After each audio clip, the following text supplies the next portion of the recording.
हेठरी खवाहूँ देवा खुरमी खवाहूँ, मुठिया खवाहूँ डेहरौरी खवाहूँ। हेठरी खवाहूँ देवा खुरमी खवाहूँ, मुठिया खवाहूँ डेहरौरी खवाहूँ। मोरे अंगना मत यहाँ गया बे तोला न्योता है, तोला न्योता है, ये तोला न्योता है आबे गजानन। छत्तीसगढ़ के मैं भोग लगाऊंगा, तोला न्योता है आबे गजानन। छत्तीसगढ़ के कलेवा खवाऊंगा।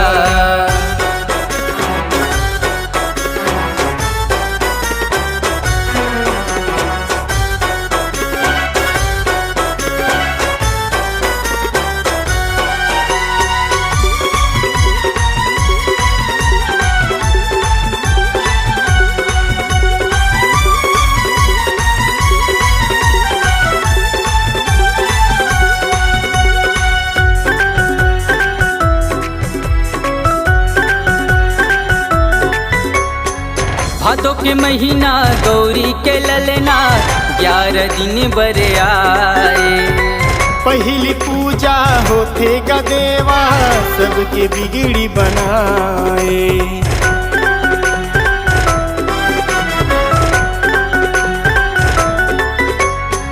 भादों के महीना गौरी के ललना 11 दिन बर आए। पहली पूजा होते गजानंद सबके बिगड़ी बनाए।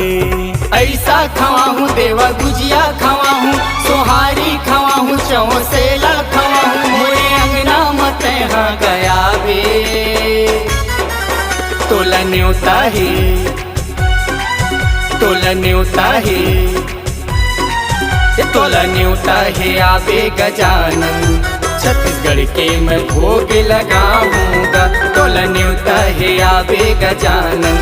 छत्तीसगढ़ के कलेवा खवाऊंगा।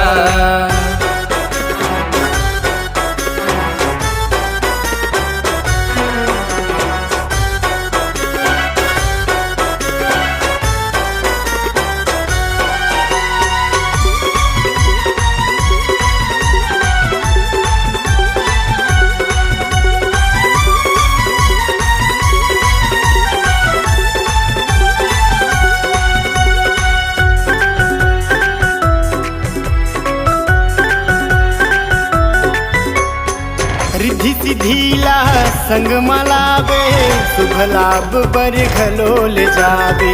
मोर घर माते भोगे लगा के, मोर बरगा प्रसाद बना दे।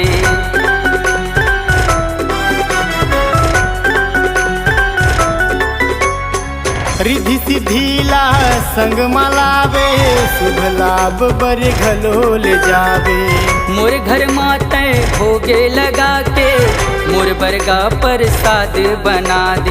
चीला खवाहूँ देवा फरा खवाहूँ, पक्षी खवाहूँ, करी लाड़ू खवाहूँ। मोरे अंगना मत यहाँ गया बे तोला न्योता है, तोला न्योता है, ये तोला न्योता है आबे गजानन। छत्तीसगढ़ के मैं भोग लगाऊंगा, तोला न्योता है आबे गजानन। छत्तीसगढ़ के मैं भोग लगाऊंगा। हेठरी खवाहूँ देवा खुरमी खवाहूँ, मुठिया खवाहूँ डेहरौरी खवाहूँ। मोरे अंगना मत यहाँ गया बे तोला न्योता है, तोला न्योता है, ये तोला न्योता है आबे गजानन। छत्तीसगढ़ के मैं भोग लगाऊंगा, तोला न्योता है आबे गजानन। छत्तीसगढ़ के मैं भोग लगाऊंगा, तोला न्योता है आबे गजानन।